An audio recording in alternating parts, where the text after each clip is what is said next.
Hi, we are going to solve this exercise today together because the exam is close and we need some extra practice.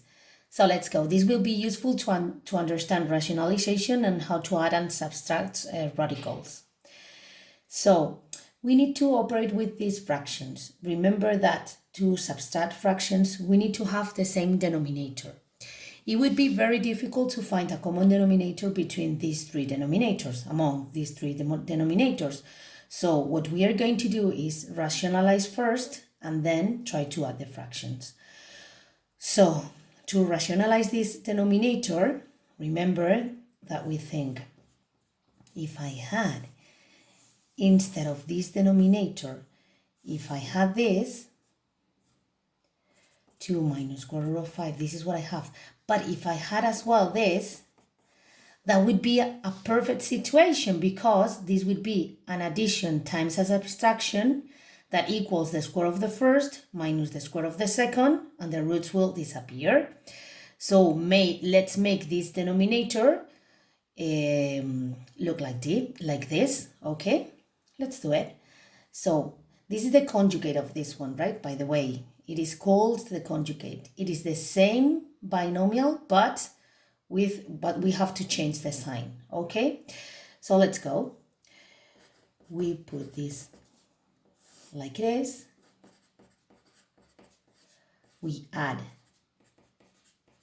what we wanted to have, but if we just add this here, we are changing the exercise. This fraction is not the same than this.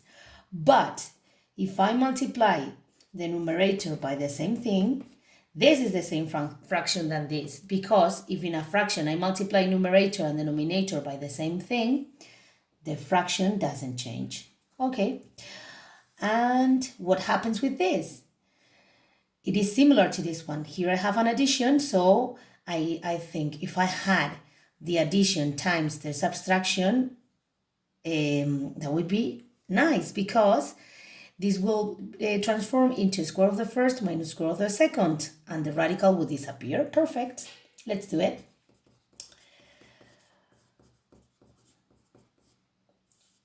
But I have changed my fraction. To not change my fractions, I need to multiply numerator as well by the same thing. All right, and now I need to rationalize the last one. Here my wish is different. I had another wish. My wish here is if I had, instead of this, I had this, that would be perfect because square root of 5 squared equals 5 and the root would disappear. So let's multiply by square root of 5 because this is what I want. And remember, if I multiply the denominator by this, I need to multiply numerator as well. Okay, we have everything ready for the radicals to disappear. Let's see. So let's multiply here distributive property in the numerator. And I will write 1 times 2, then plus 1, square root of 5, square root of 5 times 2, and square root of 5 squared, that is 5. Okay, and here remember, as we said, this is a special product. It is an addition times a subtraction, so this equals square of the first, that is 4, minus square of the second, that is 5. Okay, no roots. This is what we wanted. Here, let's perform the distributive property in the numerator the same way we did here, and special product here. So 3 times 1 equals 3. 3 times negative root of 5 would be minus 3 negative square root of 5. Then this times 1 equals to square root of 5, and negative 2 times square root of 5 squared, that is 5. So this is 10. And here square of the first, that is 1, minus square of the second, that is 5. Perfect. And here we would have square root of 5 squared, whose result is 5, and here 2 square root of 5. Cool. Let's go on and try to operate a little bit more. So I would have 4 minus 5 equals negative 1. Then I can put these two together, that would be 7, they would total 7. And I can add these radicals, these two terms, because they have the same radical. So 1 square root of 5 plus 2 square root of 5 equals 3 square root of 5. Then here 3 minus 10, remember not to mix, and negative 3 plus 1 would be negative square root of 5. 1 minus 5, negative 4. And here I leave it how it is. Now I need to find common denominator, but let's make these denominators positive, okay? So you have to keep in mind how signs work. So remember that if I have a negative fraction, it's the same as if I make the numerator, the whole numerator negative, and this is like this, or I can make this negative. Okay, so here, since I have the denominator negative, I can make the numerator negative and this positive, and the fraction will be the same. Okay, think about it carefully. So here I can transform this into negative 7 minus 3 square root of 5, because I'm dividing something positive by something negative, so the result will be negative. I have to change these signs.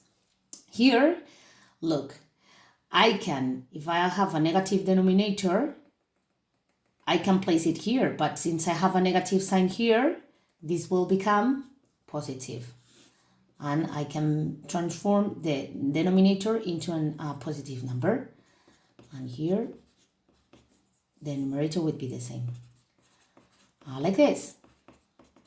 And now, let's work with these denominators. What would be the common denominator in this case? We have to look for the lowest common multiple of 4 and 5. That is, as you know, 20. Okay, so 20 divided by 1 is 1. Is 20, sorry, 20 times this equals negative 140. Then I have to multiply this by 20 as well, which is 60. Okay, then plus 20 divided by 4 equals 5. Negative, I'm going to erase this line. So useful, rubbers, okay? This is negative, okay? So 5 times this equals 35. Minus 5 square root of 5.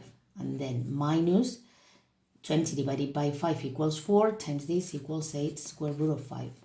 Okay, now we can work numbers together and radicals together because they have exactly the same radical. So let's go. Negative 140 minus this would be negative 175. Okay, then this minus this, negative 65 minus 8, negative 65, negative 73 square root of 5, right? Because we have 65, negative 65 minus 8. Okay, this is the result. Over 20. But here we can simplify, right? No, we can't, sorry, because this is 73. So this is 4 times 5. So this is just divisible by 4 and by 5. This is not divisible by 2, and this is not divisible by 5. So this is the final answer. Okay? I hope you understood. This is the end. And make sure that you can do it on your own, because it is not the same thing to do it on your own that to watch me how I do it. Bye, see you soon.